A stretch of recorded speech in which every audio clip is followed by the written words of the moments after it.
All right, so the first thing we're gonna do here is we're actually thinking about switching it up, but what do you think? Do you wanna try that Mohawk? Like, would you wanna go all the way down to the bottom of your neck with it, or just like a mid, like Mohawk? Because I was gonna say, what I would do is I wouldn't go all the way down. I would kind of like stop midway. That way it's kind of like faded in. Like, and we can even fade it where like it's not like a dark V. It'll be like just where the back has like a little bit of V going on. Like it's like a hint of a Mohawk in a sense. You wanna try that one? That sounds good. That'd be cool. Yeah, no, that one would look real nice on you, bro. All right, so the first thing I'm gonna wanna do then for sure is I'm gonna take my center section in the middle. And I usually go right off the nose profile. And I'm just gonna create a little center part. You don't want it to be too thin or too thick, but it's definitely gonna be the guide for the rest of your haircut. So just right here, you're gonna see me just pull this piece out. And then I'm gonna go ahead and lift that. He said he wants the front to be the longest, which is usually on most of these cuts, I'm gonna go ahead and do it like that. So I'm just gonna take a little bit off the top. And I'm gonna run that section back. So I'm gonna be pulling in just a little bit of my last section into my new section so that I can, again, you see the little hairs, the transition. And then back here, I wanna just make sure I kind of fall into the natural shape of his head so that I have a soft silhouette. You don't want the hair to kind of be overhanging. And then I use this section to create the next part of my guide. So since I already did the center, I'm just gonna go ahead and like work my way to the side. Now I like using the ear as a reference point. So since he kind of keeps the front really long, I just wanna make sure that no hair hangs over. So right there, you can kind of see just a little bit of my guide. So I'm gonna use that as my natural like guide for the side. And I'm gonna carry that all the way up the top so that I can create a weight line around the side of his head that I could fade into. And then right here, just connecting into the centerpiece. And again, since my center was already cut earlier, guys, you could see where I see just a little bit of the connecting point that I need to reach into. So that's my guide. So right here, guys, you can see the guide from that center that I created earlier. Just gotta go ahead and connect into that. And then again, you're gonna be seeing it throughout my entire part, which is why I like doing the center first, because it kind of sets me up for the rest of this haircut. So I did lose audio for a second, so I'll do the voiceover for it. Right here, I'm gonna be applying the helping hand hairspray, guys. I like applying it early on in the cut because it allows me to style the hair without losing the ability to manipulate it. So right here, you're just gonna see me spray a little bit over the top, and then I'm gonna go ahead and clean off my client and begin to blow dry his hair out. Now, when I am blow drying, you're gonna see me just slowly work my way up. I don't like blowing the hair directly back. I kind of like pulling up to create a little bit of volume in the front. I'll do it on both sides. And right now I am blow drying with just a little bit of heat. In a little bit, I'm gonna go ahead and take that off. But when you are blow drying, you wanna use heat so that you can create a new style and shape for the hair, so that if the hair is wavy, you could straighten it out. Now you do wanna make sure that you get all the way through the middle, and then make sure to do the other side as well so you could really start seeing that base build. The helping hand does give me, again, a solid foundation so that when I'm styling, I could see how the hair is being shaped. Here, you're gonna see me turn off the heat on my blow dryer and just finish off with a cold shot, guys. You always wanna finish off with a cold shot so that way the hairstyle that you're styling stays in place. If you leave it hot, sometimes it will affect the way the look of the hair is as the haircut continues. All right, so the first thing I'm gonna wanna do is create the V in the back. Now remember, I'm not really gonna try to make it like a very dark V that stands out, kind of like a Mohawk, kind of like a hinted V. So let's say you're working into a lot of hair. I'm gonna start off with my 1.5 first, just to give myself a little bit of a preview. So right here, you're gonna see me do one side. And then now I'm gonna do the same thing on this side, and I'm just gonna come all the way through with this one. And it might not be perfect at first, but that's why we're doing it with the 1.5, so that way I get a little bit of a preview of it before I start marking it in a little more drastic. I'm gonna come around on this side now and just work a straight line across. Doesn't have to be perfect at the moment, but whenever you are doing your guidelines, keep in mind that the more you put a little bit of detail into them, the better your guidelines are gonna be as you continue to work through this fade. So remember, this is my 0. I'm not trying to mark it too harsh. So right here, just cleaning up the line so that I can continue working this fade. So when you're here at this point, guys, I like having a guideline, and right now I'm going to show you how to work your blend down to it. So remember, when I did this part of the haircut, it was the 1.5 open and closed. So I'm going to get my 1 open and begin to just soften this weight line out. So of course, this is another technique I like to show some of my students at the school, because this one teaches you to bring the problem down to the line rather than continuously taking that line up. Now I'll go ahead and close it. And again, just slowly start bringing down that weight line.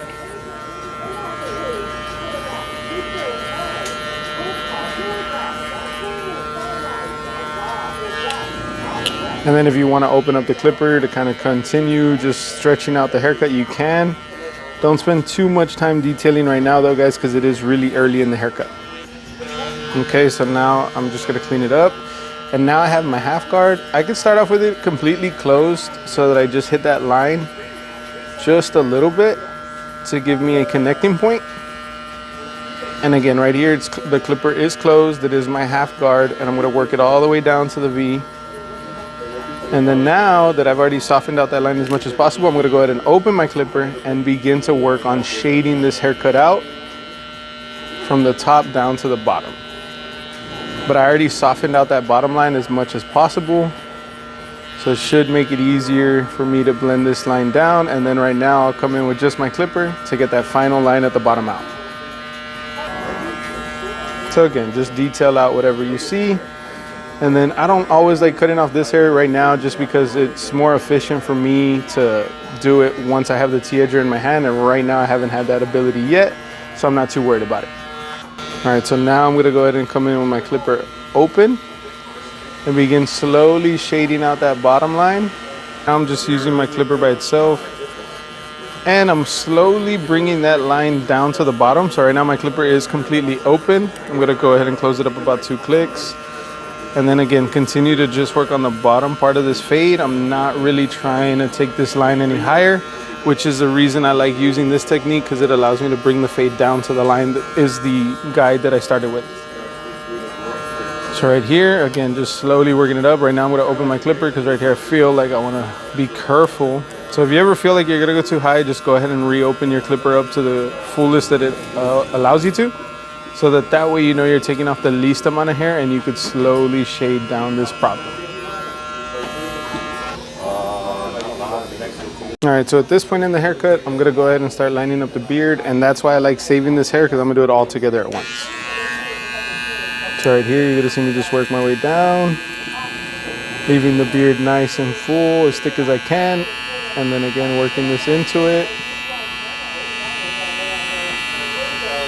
So right here, I'm gonna go ahead and tap in just a little bit, try and leave it as natural as I can, and then I'm gonna go ahead and just start removing the bulk of this hair, slowly all the way around. And I'm not trying to create a new line, so I'm just trying to work right into where that line is, and then slowly lift myself off so that I work my way right into that 0. Right here, you'll see the angle that I take is a slight one.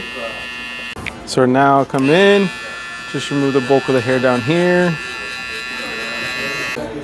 Now I'm just gonna go ahead and line up the back of the jaw.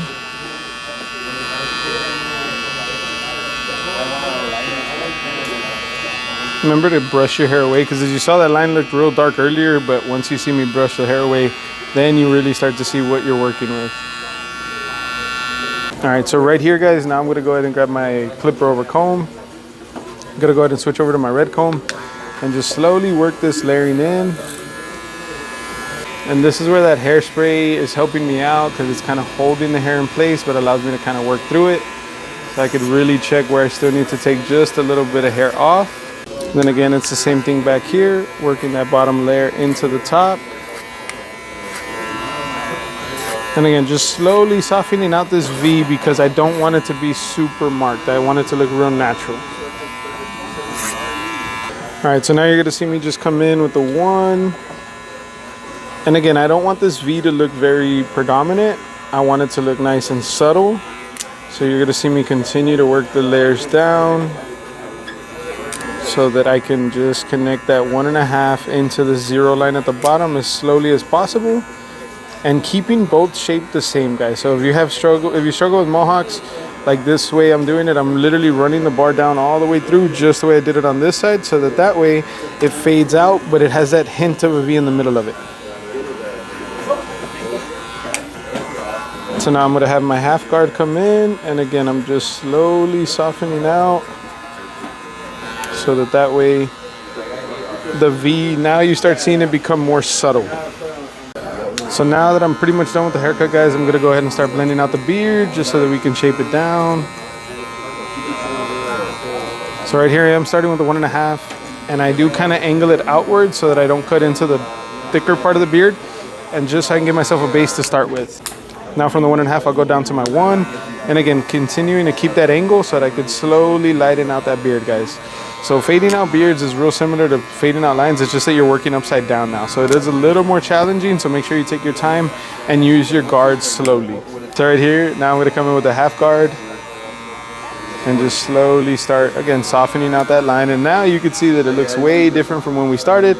And again, we did it slowly so that I didn't compromise the length of the beard, because you still don't know, sometimes like customers won't want to take off any length from it, or you want to be able to leave that up for interpretation as you've already blended out this line to see how much of the beard is coming off that day.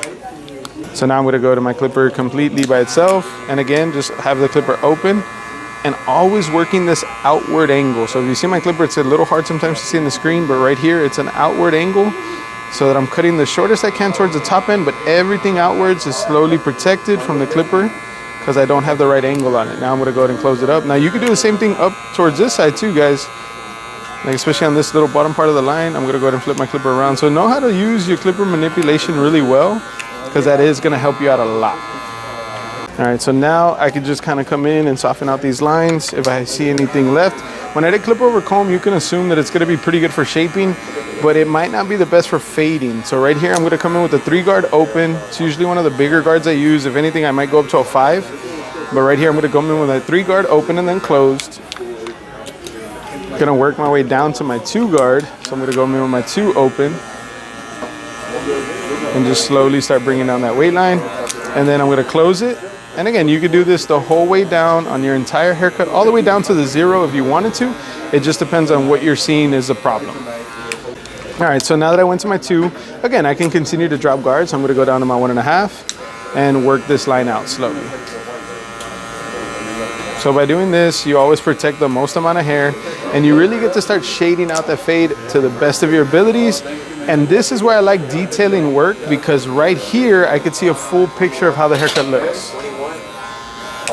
So right here, again, with the 1, go ahead and close it up a little bit.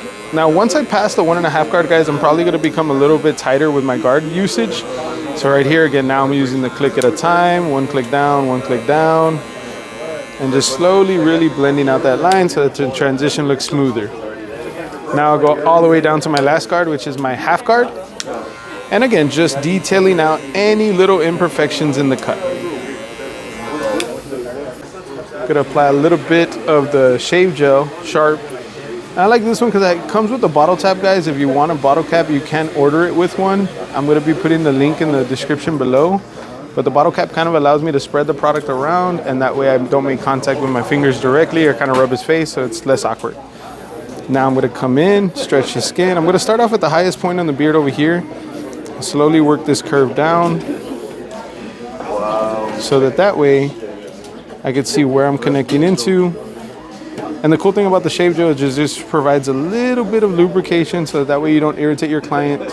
Every now and then I have some clients that have like sensitive skin, so I always try to use just a little bit of shave gel to help them out. And I like applying it everywhere I'm going to be using the blade.